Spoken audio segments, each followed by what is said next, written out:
चलो यहाँ पे देखोगे, हम आज बात करना चाहते हैं एम्पियर्स सर्किटल लॉ। हमने बायो सावर्ट लॉ देखा।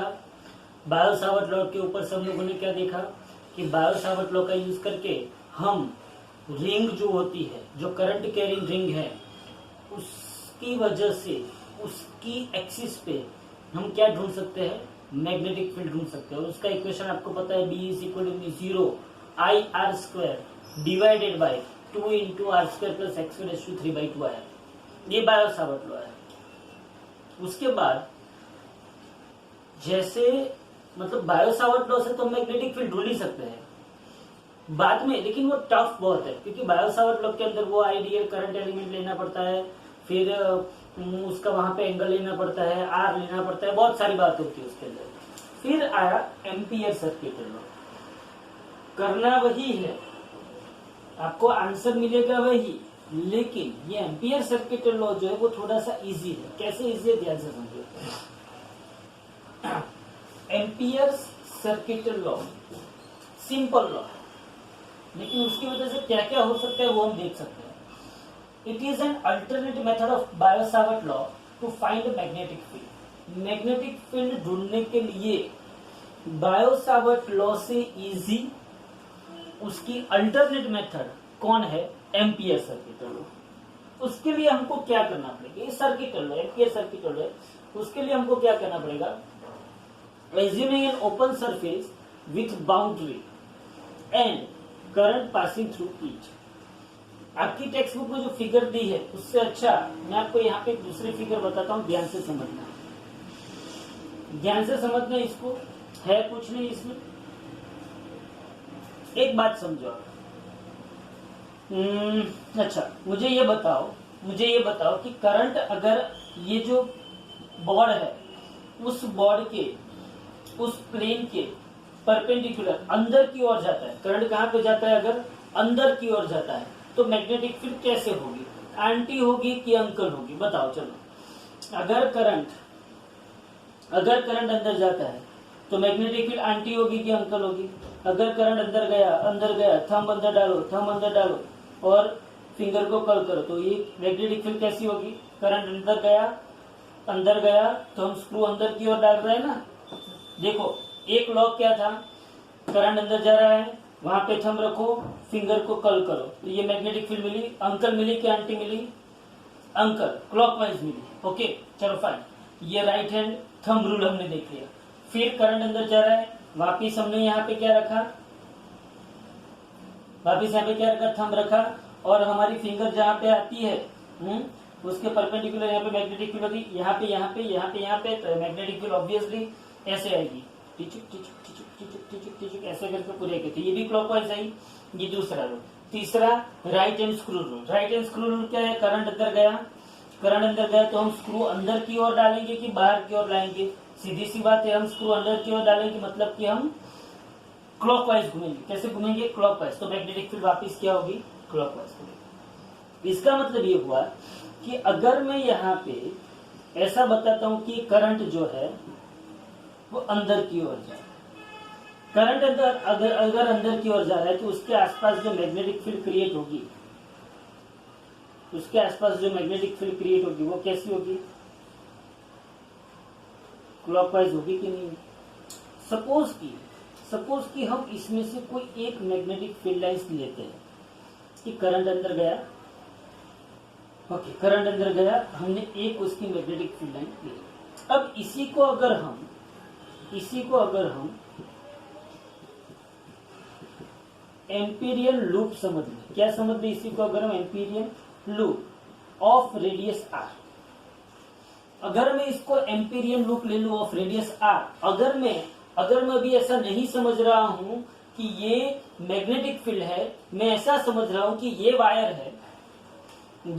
है, इसमें से करंट पास हो रहा है, मैंने उसके आसपास आर रेडियस में एक एम्पीरियन लूप बना दी। क्या बना दी, एक एम्पीरियन लूप। ओके फाइन, ये मैंने एक एम्पीरियन लूप बना दी। याद रखना, ये मैग्नेटिक फील्ड की लाइन मैंने नहीं ड्रॉ की है, सपोज कि ये एम्पीरियन लूप है। क्या है ये, एम्पीरियन लूप। Okay fine. अब क्या ये लूप जो है अगर स्ट्रेट होती तो इसकी लेंथ क्या होती, एल होती, एल होती तो इसके में छोटे छोटे छोटे छोटे छोटे छोटे छोटे छोटे टुकड़े कर लेता, तो इसकी जो लेंथ है उसके छोटे छोटे में टुकड़े करता, तो यहाँ पे भी ये लूप जो है, हाँ, इसकी भी लेंथ कितनी होगी, 2πr होगी, और इसके भी मैं छोटे छोटे छोटे छोटे टुकड़े कर सकता हूँ कि नहीं कर सकता हूँ, डेफिनेटली कर सकता हूँ। सपोज कि मैंने यहाँ पे इसका छोटा टुकड़ा लिया जिसकी लेंथ कितनी है, dl, स्मॉल एलिमेंट लेंथ में। अब मुझे ये बताओ, सी आप इसको समझ रहे हो ना, ये वायर ऐसे जा रहा है, यहाँ पे मैग्नेटिक फील्ड मिल रही है, हाँ, यहाँ पे क्या मिल रही है, मैग्नेटिक फील्ड मिल रही है कि नहीं मिल रही है, मिल रही है कि नहीं मिल रही है मैग्नेटिक फील्ड, हाँ भाई मैग्नेटिक फील्ड मिल रही है, और इसके मैं छोटे छोटे क्या कर सकता हूँ, टुकड़े कर सकता हूँ। Okay fine. अब मुझे ये बताओ कि ये जो B एंड DL जो है, ये B है और ये क्या है, ये DL है, तो ये क्या है, सपोज कि B है। यहाँ पे भी अगर मैं स्मॉल एलिमेंट लूंगा तो ये DL है, तो इसी डायरेक्शन में क्या आएगा, B आएगा। यहाँ पे भी मैं स्मॉल एलिमेंट लूंगा तो DL है और ये क्या, तो मैं यहाँ पे एक काम करता हूँ, ये सभी छोटे छोटे टुकड़े जो है वहां पे मैं एक नई प्रोडक्ट बनाता हूँ B.dl। क्या बनाता हूँ, एक नई प्रोडक्ट B.dl। यहाँ पे भी एक नई प्रोडक्ट क्या बनाता हूँ, B.dl। यहाँ पे भी एक नई, ऐसे इनफाइनाइटली मैं कर सकता हूँ B.dl, B.dl, B.dl, B.dl, B.dl। ये जितने भी B.dl आए, ये सभी B.dl का अगर मैं क्लोज लूप पे इंटीग्रेशन कर दूं, क्या कर दूं मैं, इंटीग्रेशन ओवर क्लोज लूप, और इसको दूसरा line integration over close loop लिख सकते हैं। Line integration over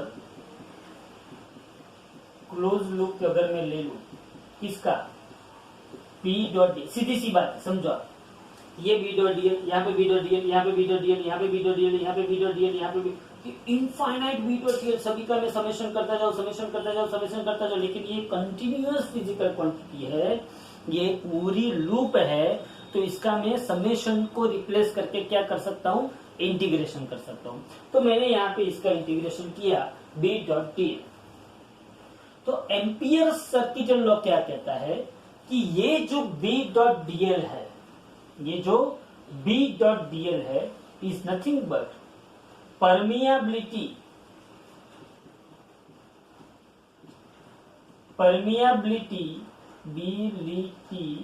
of vacuum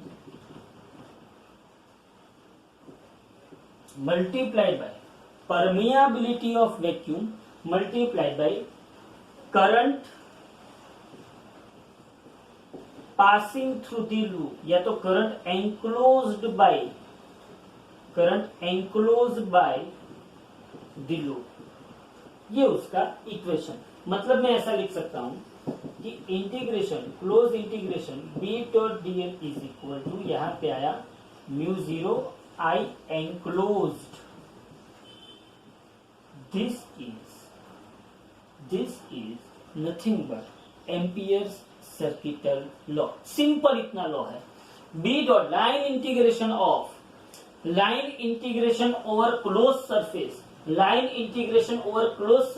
of B.dl, या तो ऐसा समझ सकता हूं, मैग्नेटिक फील्ड का, इसको आसान भाषा में अगर बोलना हो तो मैग्नेटिक फील्ड का मैंने लाइन इंटीग्रेशन लिया over close surface is equal to permeability of the vacuum multiplied by current enclosed by the surface. बोलो इतना पता चला, ये integration, line integration B.dl is equal to μ0 I enclosed।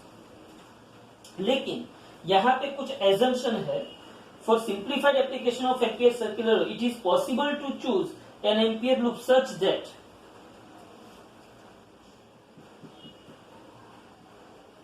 it is possible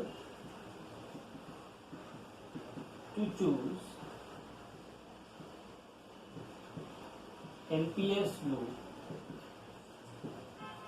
such that उसकी कुछ conditions, कुछ छोटी छोटी कंडीशंस है। ये फॉर्मूला अप्लाई करने के लिए छोटी छोटी कंडीशन है। क्या कंडीशन है देखो यहाँ पे। पहली कंडीशन ये है कि बी जो है वो tangential to the length non zero and क्या होना चाहिए, कांस्टेंट होना चाहिए। बोलो बी जो है is tangential to the loop, फिर non zero constant and tangential to the loop non zero constant होना चाहिए। क्या होना चाहिए, tangential to the loop non zero constant होना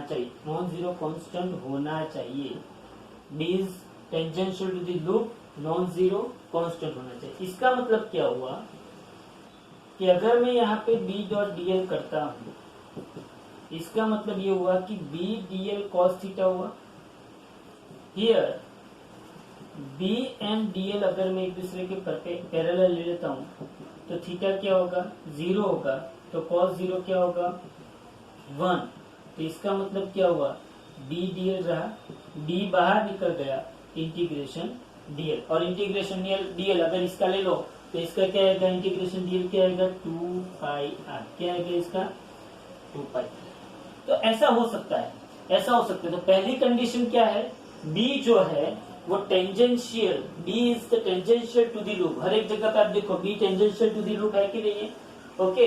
तो ये कंडीशन पहली फुलफिल होनी चाहिए। दूसरी कंडीशन ये है कि b is normal to the loop, या तो b इज क्या होना चाहिए, normal to the loop.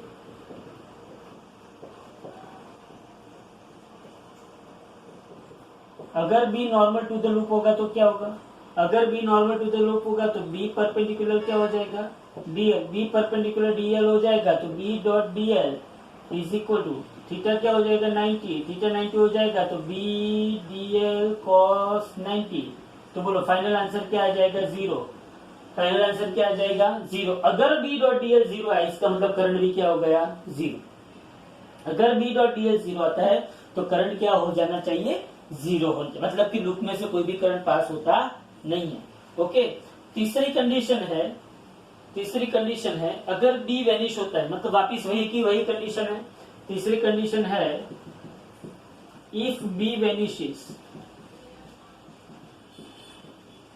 That is अगर b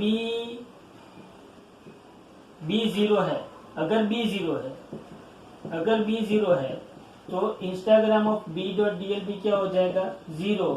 तो यहाँ पे current enclose current I enclose भी क्या हो जाएगा, 0, उसमें भी कुछ रहेगा नहीं। ये सब सिचुएशंस आपको बताई गई है। ये सिंपल सी थियरी आपको नॉर्मल यहाँ पे बातें बताई गई है, ओके। तो बी वेनिसेशन। अब ये छोटी सी थियरी है, इसमें आपको सिर्फ इतना ही लिखना है कि बी एंड डीएल ऐसा होना चाहिए, B dot DL is equal to mu 0 I enclose होना चाहिए। ये simple Ampere circuital law. In short, Ampere circuital law is the best replacement of the Biot Savart law. ये कहना क्या चाहता है, फिर से मैं समझाता हूं, बस इतना आपको थोड़ा सा मसाला भर के आपको एग्जाम में लिखना है, 2 मार्क में पूछा जाएगा। लेकिन ये कहना क्या चाहता है वो मैं आपको बताता हूं कि आपको कोई भी आपको बात बोले, सपोज कि आपको ऐसा बोला कि ये एक वायर है, उसमें से करंट कितना पास हो रहा है, I। कितना पास हो रहा है, I। अब इसकी वजह से यहाँ पे R डिस्टेंस, ये इनफाइनाइट वायर है, कैसा वायर है, इनफाइनाइट वायर है, तो इसकी वजह से ये इनफाइनाइट वायर है, तो R डिस्टेंस पे मैग्नेटिक फील्ड कितना होगा, R डिस्टेंस पे मैग्नेटिक फील्ड। तो आपको क्या करना है, जिस पॉइंट पे आपको क्या पूछा है, मैग्नेटिक फील्ड, सपोज कि कौन से पॉइंट पे पूछा है, P पॉइंट पे पूछा है। तो अगर आप यहाँ पे बायो-सावर्ट अप्लाई करना चाहते तो क्या होता, आपको यहाँ पे स्मॉल एलिमेंट लेना पड़ता कि नहीं लेना पड़ता, हाँ लेना पड़ता। फिर आपको वो इक्वेशन रखना पड़ता है, D B is equal to mu 0 I dl cross vector r divided by r cube, ये 4 पाई। बोलो ये सब बबल होती कि नहीं होती। फिर यहाँ पे आपको ये dl लिया, ये r लिया, फिर इन दोनों के बीच का एंगल लिया, साइन 90 हो जाएगा, फिर dl cross dl R sine 90, sine 91 हो जाएगा, आर आर कट हो जाएंगे, फिर आपको इसका डीएल डीएल मतलब क्या होगा, इसका डीएल मतलब क्या होगा पता ही नहीं, क्योंकि ये कौन सा वायर है, इनफाइनाइटली लॉन्ग वायर है। कौन सा वायर है ये, इनफाइनाइटली। तो ऐसे क्वेश्चन को सॉल्व करने के लिए हम क्या यूज करते हैं, एम्पियर सर्किट लॉ। क्या यूज करते हैं हम, एम्पियर सर्किट लॉ। कैसे यूज करते हैं वो मैं आपको बताता हूं। हाँ, तो हमने क्या किया कि आपको जिस पॉइंट पे आपको मैग्नेटिक फील्ड चाहिए और जहां से चाहिए, आपको जहां से चाहिए उसको क्या ले लो, सेंटर ले लो। क्या ले लो, सेंटर। और जिस पॉइंट पे चाहिए वो रेडियस आर हो गई, ऐसी आप एम्पियर लूप ले लो। क्या ले लो आप, एम्पियर लूप ले ली मैंने, आर रेडियस वाली एक एम्पियर लूप ले ली मैंने। हाँ भाई, मैंने एम्पियर लूप ले ली। अब मेरी बात सुनो, ये क्या कहता है, ये क्या कहता है कि integral of B dot D L is equal क्या होता है, म्यू जीरो आई एनक्लोज होता है। हाँ, ये तो म्यू जीरो आई एनक्लोज होता है। तो मैं क्या करूं, मैं ऐसा करता हूं कि इंस्टाग्राम ऑफ, इसको क्या बोल देता हूं, B D L cos theta is equal to mu zero. अब ये लूप के अंदर करंट कितना पास हुआ, आई। बोलो, ये लूप के अंदर करंट कितना पास हुआ, आई करंट पास हुआ। हाँ, आई करंट पास हुआ। तो आई एंगल्स को मैं नॉर्मली क्या लिख सकता हूँ, आई लिख सकता हूँ कि नहीं लिख सकता हूँ, हाँ लिख सकता हूँ। अब मुझे इसमें ये बताओ, बी एंड डीएल के बीच का एंगल क्या होगा, बी एंड डीएल के बीच का एंगल क्या होगा। यहाँ पे अगर मैं स्मॉल लेंथ एलिमेंट डीएल लेता हूँ, यहाँ पे मैं स्मॉल लेंथ एलिमेंट डीएल लेता हूँ, यहाँ पे लेना होता है, नहीं वो किस में लेना होता है, बायोसार में। यहाँ पे मैं स्मॉल एलिमेंट डीएल लेता हूँ, ओके। यहाँ पे अगर मैंने स्मॉल एलिमेंट डीएल लिया और यहाँ पे मैग्नेटिक फील्ड मुझे क्या मिलेगी, बी मिलेगी, ये स्मॉल एलिमेंट डीएल होगा, तो दोनों के बीच का एंगल क्या होगा, जीरो। तो यहाँ पे मैं बोल सकता हूँ कि बी पैरेलल टू डी है, तो थीटा क्या होगा, जीरो। तो कॉस जीरो क्या हो जाएगा, 1। तो बोलो यहाँ पे बी बाहर निकल गया, integration dl is equal to क्या हो गया, म्यू जीरो आई। तो यहाँ पे बी बाहर निकल गया। बोलो, इस एम्पीरियन लूप जो है, ये जो एम्पीरियन लूप है उसका लेंथ कितना होगा, उसका लेंथ के ऊपर टोटल इंटीग्रेशन क्या होगा, 2 पाई आर होगा। तो इज इक्वल टू क्या हो गया, म्यू जीरो आई। तो आपको आंसर मिल गया, B is equal to mu zero I upon 2 pi R. मैंने जो इक्वेशन लिखवा है वो डेटा देख लो, तो आपको यहाँ पे पता चलेगा कि कोई भी current carrying straight infinite wire है, क्या है, current carrying straight infinite wire. उस current carrying straight infinite wire में जो आई करंट बह रहा है, कौन सा करंट बह रहा है, आई करंट बह रहा है, उस करंट की वजह से उसके पैरेलल आर डिस्टेंस पे कोई पॉइंट पी गिन लो, और उस पी पॉइंट पे अगर आपको मैग्नेटिक फील्ड ढूंढना है तो आपको मिलेगा B is equal to mu zero I by 2 pi R. बोलो कितना इजी हो गया एम्पियर सर्किट लॉ। इसीलिए मोस्ट इंपॉर्टेंट ये कौन है, एम्पिरियन सर्किटल लॉ। आपको कुछ याद आता है, ये same to same Gauss law जैसा है। याद करो हमारा गॉस लॉ क्या था, अगर कोई याद कर सकता है ना, तो गॉस लॉ ऐसा था, E dot DL is equal to sigma Q by epsilon naught. याद हो तो B dot dl, E dot dl, यहाँ पे म्यू जीरो आई एनक्लोज, यहाँ पे sigma Q by epsilon naught. समझ में आ रहा है, यहाँ पे भी ये म्यू नॉट था, यहाँ पे क्या है, एप्सिलॉन नॉट है, यहाँ पे आई एनक्लोज है, यहाँ पे क्या है, सिग्मा क्यू है। सीधी सी बात, इलेक्ट्रोस्टेटिक में इलेक्ट्रोस्टेटिक था, स्टेटिक मतलब चार्ज वहां पे स्टेशनरी था, चार्ज स्टेशनरी था, इसलिए यहाँ पे क्या आता है, सिग्मा क्यू आता है। ये क्या है, ये क्या है, चार्ज जब मोशन करता है, कैसी मोशन, कांस्टेंट वेलोसिटी से मोशन करता है। यहाँ पे एक्सीलरेटेड मोशन नहीं है, याद रखना, यहाँ पे एक्सीलरेटेड मोशन नहीं है। यहाँ पे चार्ज जब कांस्टेंट स्पीड से मोशन करता है, कांस्टेंट वेलोसिटी से जब यहाँ पे चार्ज मोशन करता है, तब इलेक्ट्रिक करंट का फॉर्मेशन होता है, और जब इलेक्ट्रिक करंट का फॉर्मेशन होता है तब जाके इक्वेशन से, क्योंकि इलेक्ट्रिक करंट जो है वो अपने आसपास क्या क्रिएट करता है, मैग्नेटिक फील्ड क्रिएट करता है। कब, जब चार्ज कांस्टेंट वेलोसिटी से मोशन कर रहा है तब। तो ये देखो, ये integration, close integration E dot DL is equal to sigma Q by epsilon naught, ये close integration B dot DL is equal to mu zero I enclose.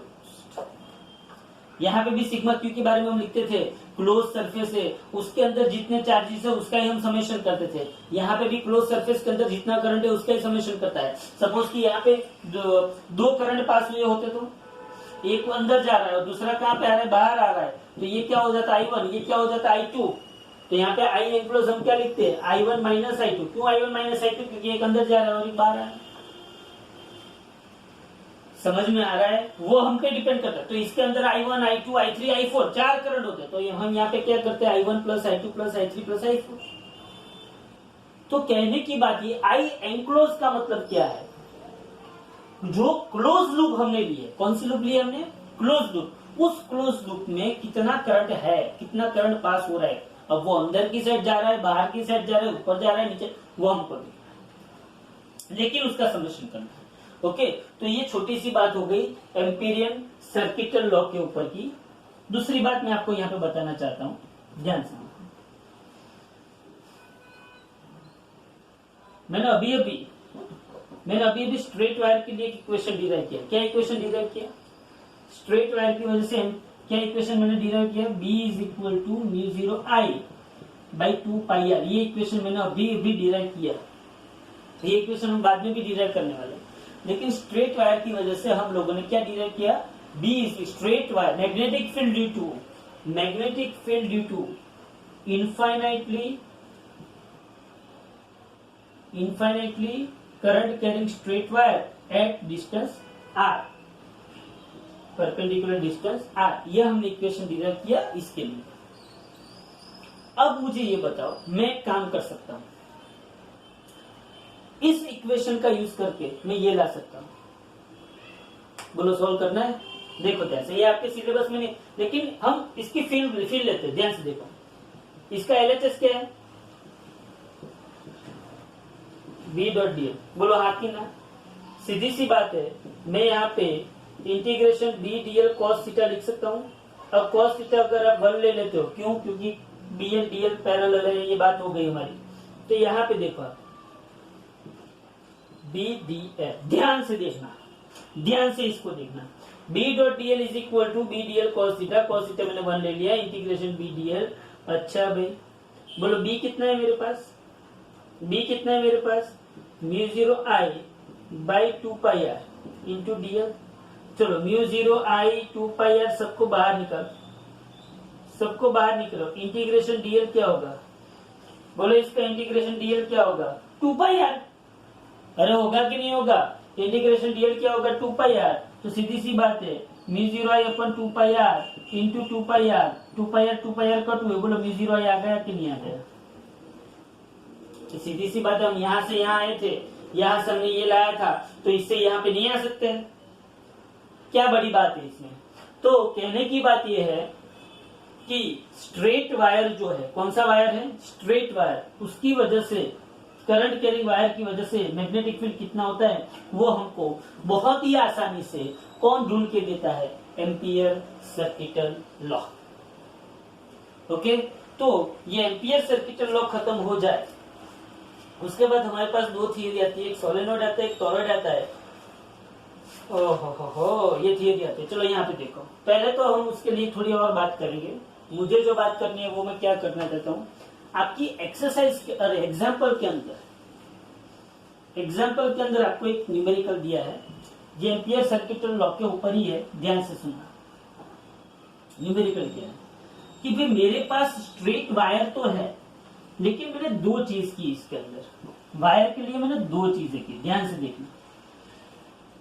Straight wire के लिए मैंने दो चीज की, मैंने दो प्रकार के वायर लिए, एक सॉलिड वायर लिया और एक, मैंने दो प्रकार के वायर लिए, एक सॉलिड वायर लिया, सॉलिड वायर, और एक मैंने कौन सा वायर लिया, होलो वायर लिया। ध्यान से देखना, एक मैं कौन सा वायर लेता हूं, होलो वायर।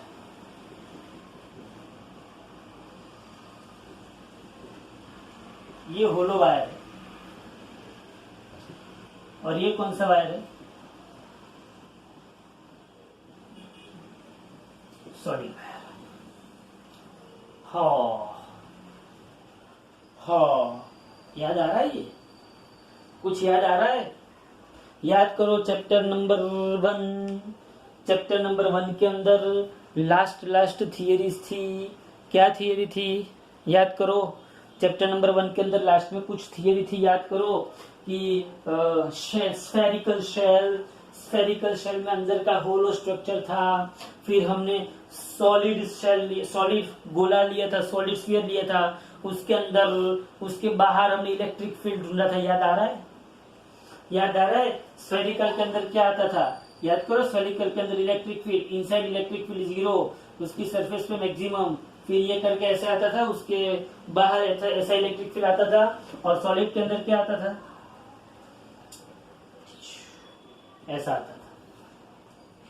आता था कि नहीं आता था? याद करो, बस यही कहानी अपने को यहाँ पे करनी है। वहां पे इलेक्ट्रिक फील्ड थी, यहाँ पे मैग्नेटिक फील्ड है।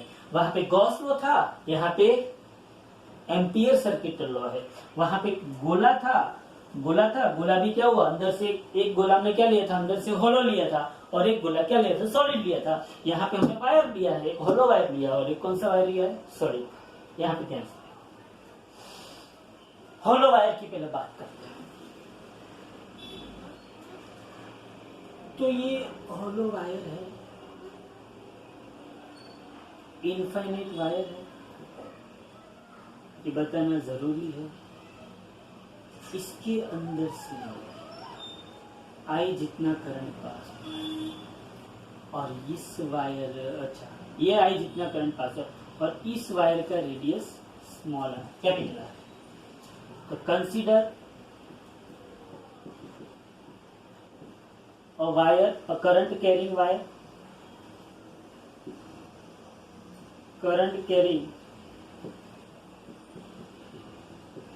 hollow wire of radius capital R। अच्छा भाई, हाँ, तो यहाँ पे मुझे 3 चीज करनी है, 3 नहीं, मैं तो 2 ही करूंगा। 2 चीज कौन सी? एक तो मुझे वायर के अंदर मैग्नेटिक फील्ड चाहिए, और एक मुझे वायर के बाहर मैग्नेटिक फील्ड चाहिए। वायर के बाहर में मैग्नेटिक फील्ड ढूंढ लूंगा, वायर के बाहर में मैग्नेटिक फील्ड ढूंढ लूंगा, तो क्या होगा, उस मैग्नेटिक फील्ड के अंदर मैं अगर रेडियस लगा दूंगा तो मुझे वायर की सरफेस के ऊपर मैग्नेटिक फील्ड मिल जाएगा। वो बात की बात है। पहले यहाँ पे देखो, consider current carrying hollow wire of radius r. Okay, अब मैं क्या कंसीडर करता हूँ, उसका special inside the wire, inside the wire, special case. ध्यान से देखने, गौर कीजिए, गौर रहो बसंती, यहाँ पे देख रहे, inside the wire. Inside the wire क्या हो सकता है, कंसीडर, या तो assuming a point P at a distance R from the central axis of wire, where we want to find magnetic field. We want to find magnetic field, या तो consider point P at distance R from the central axis of the wire. Okay, fine. ये मैंने P point consider किया। ध्यान से देखना, मैं P point कैसे कंसीडर करता हूँ, मैं P पॉइंट कैसे कंसीडर करता हूँ, ध्यान से देखना। यहां से मैंने एक स्मॉल r डिस्टेंस पे मैंने एक P पॉइंट कंसीडर किया मैंने कंसीडर। Okay fine. अच्छा, मुझे एक और बात चाहिए, मुझे एक और बात सुननी है आप लोगों से। क्या वायर में से जब करंट पास होता है, अभी ये होलो वायर है, कौन सा वायर है ये, होलो, क्या करंट उसके अंदर से पास होगा? सोच के बताओ, सोच के बताओ, सोच के बताओ, क्या करंट उसके अंदर से पास होगा? होलो वायर है, क्या करंट उसके अंदर से, मतलब चार्ज पार्टिकल अंदर से पास हो गया अंदर से पास कि नहीं हो गए, कि चार्ज पार्टिकल सरफेस पे पास हो गए? बोलो चलो, आपको ही बताना है। सिंपल सी बात है, अगर होलो वायर है तो क्या हो सकता है, चार्ज पार्टिकल उसके अंदर से पास हो गए कि नहीं हो गए? चार्ज पार्टिकल हवा में से पास हो सकते हैं, हवा में से चार्ज पार्टिकल पास हो सकते हैं। इसका मतलब ये हुआ कि रियलिटी में देखने जाओ तो ये सेंट्रल एक्सिस है सही, ये सेंट्रल एक्सिस, लेकिन करंट पास हो रहा है, करंट कितना पास हो रहा है, आई जितना करंट पास हो रहा है। तो ये जो आई जितना करंट जो पास हो रहा है, अब मुझे ये बताओ, consider an Amperian loop, an Amperian loop of radius r, Amperian loop of radius r. तो मैंने एम्पीयर लूप कंसीडर कर ली रेडियस आर वाली। नाउ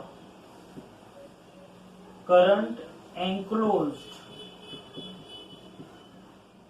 और passing through the loop,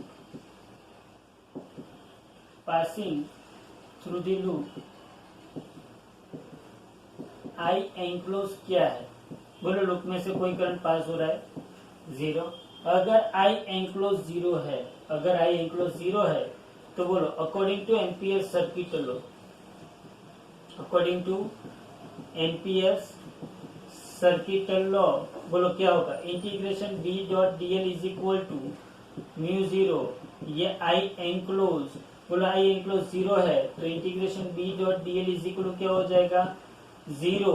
तो यहाँ पे भी integration B dot D L is equal क्या हो जाएगा? जीरो। इसका मतलब ये हो कि यहाँ पे magnetic field inside the wire क्या हो जाएगा? जीरो। बोलो इतना पता चला, इतना पता चला। अब सपोज कि मुझे, तो ये फर्स्ट केस खत्म हो गया। अब सपोज कि मुझे सेकंड केस क्या बोला? सेकंड केस मुझे ऐसा बोला कि consider point P, consider a point P, मतलब कि आउटसाइड दी वायर। चलो आउटसाइड दी वायर क्या होता है? वापिस वही की वही कहानी, consider a point P at distance r from central axis where r is greater than r. Okay, now assuming or draw an ampere loop. ये कौन सी लूप है? Now draw, now consider an ampere loop, an Amperian loop of radius r. According to Ampere's circuit law, according to Ampere's circuit law, according to Ampere's circuit law, बोलो B dot dl is equal क्या होगा? Mu zero आई, ये आना चाहिए। B dot D L is equal क्या होगा? Mu zero I enclose होगा। तो B dot D L is equal क्या होगा? म्यू जीरो आई एंक्लोज होगा। अब क्या करें? सीधी सी बात है, यहाँ पे मैं क्या लगा सकता हूँ? B D L cos theta is equal to mu zero I enclose, मतलब आई होगा। होगा कि नहीं होगा? इस सर्किटल लूप में से कितना करंट पास हो रहा है? आई जितना करंट पास हो रहा है। तो यहाँ पे मैं लिख सकता हूँ कि I enclosed is equal to I, तो मैं यहाँ पे लिख सकता हूँ B D L cos zero is equal to mu zero I, क्योंकि यहाँ पे मैं लिख सकता हूँ कि बी पैरेलल क्या है? डी एल, तो थीटा इज इक्वल क्या हो गया? जीरो। तो यहाँ पे मैं बी बाहर निकाल सकता हूँ, integration D L is equal क्या हो सकता है? Mu zero I. तो मैं यहाँ पे b into two pi R is equal to mu zero I अगर लिखूं तो यहाँ पे b इज इक्वल क्या हो सकता है? Mu zero I by two pi r हो सकता है कि नहीं हो सकता है? आया? इसका मतलब ये हुआ कि अगर मैं इसका ग्राफ प्लॉट करना चाहूँ, अगर मैं बी वर्सेस आर का मैं ग्राफ प्लॉट करना चाहूँ, अगर मैं जीरो ले लूँ, यहाँ पे r is equal to r ले लूँ, यहाँ पे आर लेस देन आर ले लूँ और यहाँ पे आर ग्रेटर देन आर ले लूँ, तो बोलो आर लेस देन आर पे करंट क्या, मैग्नेटिक फील्ड क्या होगा? Zero. R is equal to r पे मैग्नेटिक फील्ड क्या होगा? मैक्सिमम। और बाद में मैग्नेटिक फील्ड क्या होता है? यहाँ पे B is equal to zero. बोलो ये ग्राफ आप लोगों ने पहले देखा हुआ है कि नहीं देखा हुआ है? हाँ, तो ये होलो वायर की बात होगी। ये आपके सिलेबस में है भी और नहीं भी, कभी कभी पूछ भी ले, कुछ ठिकाना नहीं है। लेकिन ये किसकी बात हो गई? होलो वायर की बात हो गई।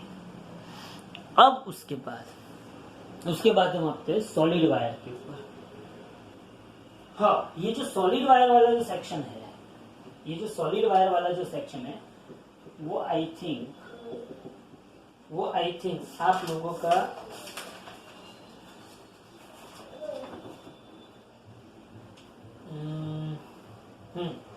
आप लोगों का एग्जाम्पल नंबर 8 है। ये एग्जाम्पल 8 है, 4.8। ये आप लोगों का एग्जाम्पल है। उसने ऐसा बोला है, shows a long straight wire of a circular cross section A. यहाँ पे उसने रेडियस क्या दे दिया है, ए, और उसके अंदर करंट कितना पास हो रहा है, आई। अब यहाँ पे करंट कितना पास हो रहा है, आई। क्यों? क्योंकि ये कौन सा वायर है, सॉलिड वायर है। ओके, यहाँ पे कैपिटल आई उसने करंट दिया है, कैपिटल आई करंट पास हो रहा है। Okay fine. Current I is uniformly distributed across the cross section. Calculate the magnetic field in the region R less than A and R greater than A. तो यहाँ पे भी वही बात है कि R less than A मतलब कि इनसाइड दी वायर, मतलब R less than A में आप मैग्नेटिक फील्ड ढूंढ लो, और आउटसाइड दी वायर मतलब कि R greater than A में आप मैग्नेटिक फील्ड ढूंढ लो। लेकिन ये कौन सा वायर है, ये सॉलिड वायर है। अब मुझे ये बताओ, चलो पहले तो मुझे इसकी एक बात बताओ, चलो बाहर की R greater than A है, R ग्रेटर देन ए है तो क्या होगा, बोलो। चलो R ग्रेटर देन ए है तो सीधी सी बात है, consider a point at distance R from the central axis of the wire where R greater than क्या हो गया, ए हो गया। वेयर R ग्रेटर देन क्या हो गया, now consider the Ampere loop of radius R according to Ampere's law, B dot dl is equal to mu 0 I enclose. चलो B dl cos theta is equal to mu 0 I, हाँ की ना, हाँ। और आई enclose यहाँ पे क्या हो जाएगा, आई हो जाएगा, मतलब यहाँ पे आई एंक्लोज क्या हो गया, आई। तो यहाँ पे भी क्या हो गया, आई। तो यहाँ पे भी क्या हो गया, आई। तो यहाँ पे भी क्या हो गया, आई। और यहाँ पे कितना आएगा, यहाँ पे 2πr आएगा, क्योंकि ये जो एम्पियर्स लूप है उसका रेडियस हमने कितना लिया, स्मॉल आर। बोलो ये आंसर आ गया कि नहीं आ गया, ये आंसर आया कि नहीं आया, सिंपल सी बात है। हाँ, तो ये हमने आउटसाइड के वायर के लिए, उसके लिए सॉलिड वायर के लिए। बात यहाँ पे कहां पे अटकती है, इनसाइड दी वायर। क्यों, ध्यान से देखो, इनसाइड दी वायर में ये पूरे वायर में से, ये पूरे वायर में से करंट कितना पास हो रहा है, आई। ये पूरे वायर में से करंट कितना पास हो रहा है, आई। मतलब इतू से पार्ट में से करंट कितना पास होगा, इतने से पार्ट में से करंट कितना पास होगा, आई होगा ना, आई नहीं होगा, कुछ और होगा। वो कुछ और क्या होगा वो मैं आपको बताता हूं। तो consider a point P eight distance R from the central axis of the wire, here R less than A, here R less than A। Okay, अब यहां देखो,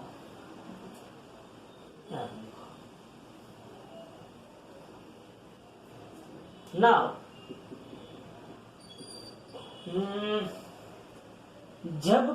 जब पूरे में से करंट पास होता है, मतलब कि जब पाई आर स्क्वायर, ये जब पाई ए स्क्वायर, सॉरी, पूरे क्रॉस सेक्शन एरिया में से करंट पास हो रहा था, वो कितना पास हो रहा था, आई।